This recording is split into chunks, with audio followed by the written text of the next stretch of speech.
Hello, I'm Hamish. I'm going to read you a story. It's about the Howlat, which is an owl.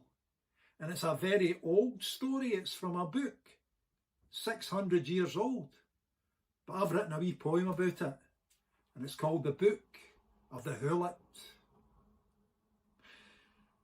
The wee Howlat was a young wee bird, but he was feeling waesome and dull. I mean sad. He was flichtering through the woods one day when he came to a silvery pool.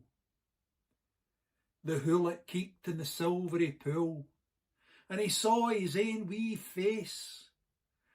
"Look at me, mammy, daddy," he says. "I'm just a pure disgrace. My coupin's like a burst settee. My feathers are all wally draggled, like straw hanging out of a midden, all toosy and fankle and taggle.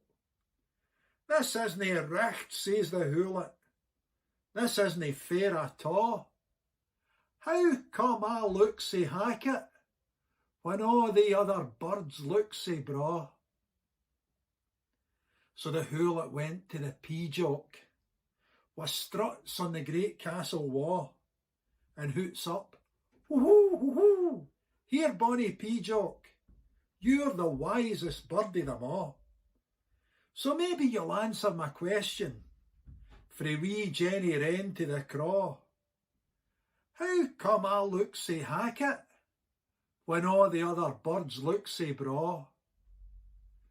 The pea-jock fanned his muckle tail, all spreckled and emerald green, and he stuck out his bonny blue breastie as he turned to his toosy wee friend.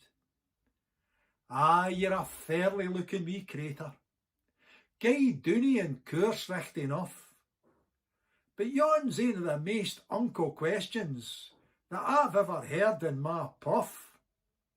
I've gied it some thocht for a while, but really I dinna recht ken.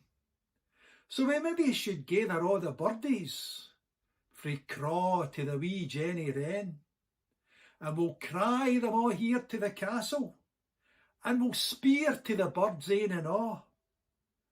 How come we Howlats sae hackit when all the other birds look sae braw?"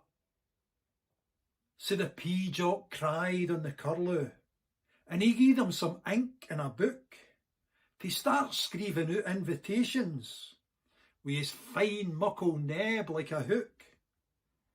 The curlew screeved out all the biddings, which he passed to the swally and swift, to fly to each bird in the kingdom as they soared at great haste through the lift. A great crowd of birdies forgathered, with a rare raucous sound as they flew. The brongy winged in frae the ocean, there was the bonny white swan in the dew. The specht and the gowk and the pyet, the stookie, the linty, the maw, all came to the pea-jock's castle, and they landed just under the wa, to ponder on wee Howlat's question. How come he looks sae hackit when all the other birds look sae braw? They flichtered and louped as they blethered, with a skirl and a pleep and a caw, but nane there could answer the question, and they came up with nothing at all. But then pea-jock had a thochty, as he cawed in the birds for some wheesht. He fanned out his muckle tail feathers, and he puffed out his bonny blue breast.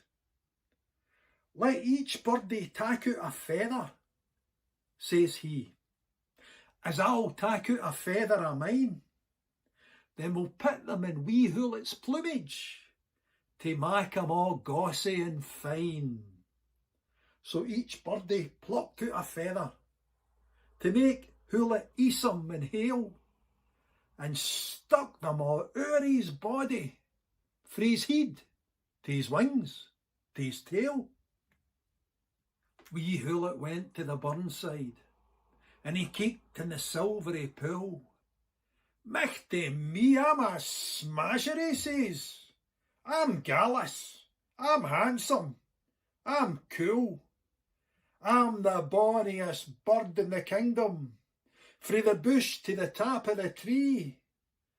The rest of yous are all pure hacket, compared with a dandy like me. The Howlat kept blawing his ain trumpet, strunting and strutting his stuff, till the birdies all get pure scun up and decided that they'd had enough.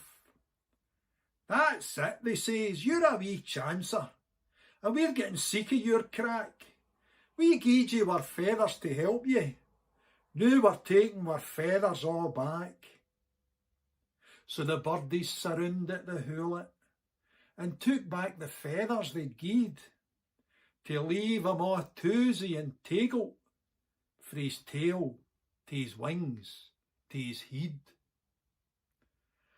Waes me, I'm an idiot, says Howlat. I just wasna thinking at all. If I hadna been such a blowhard, I'd still be gossy and braw. Then Howlat fleed into the forest and dawdled there day and by night. But then yin time, all of a sudden, he woke to a wonderful sight. He winged his way back to the burnside, and he keeked in the silvery pool.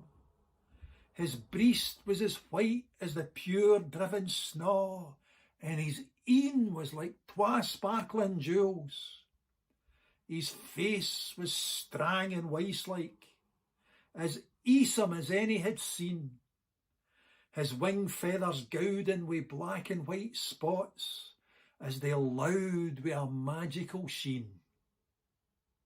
So Howlat skimmered through the night, by how and by murky dell. I'm no so hackett after a', he thought, but he kept his thoughts to himself.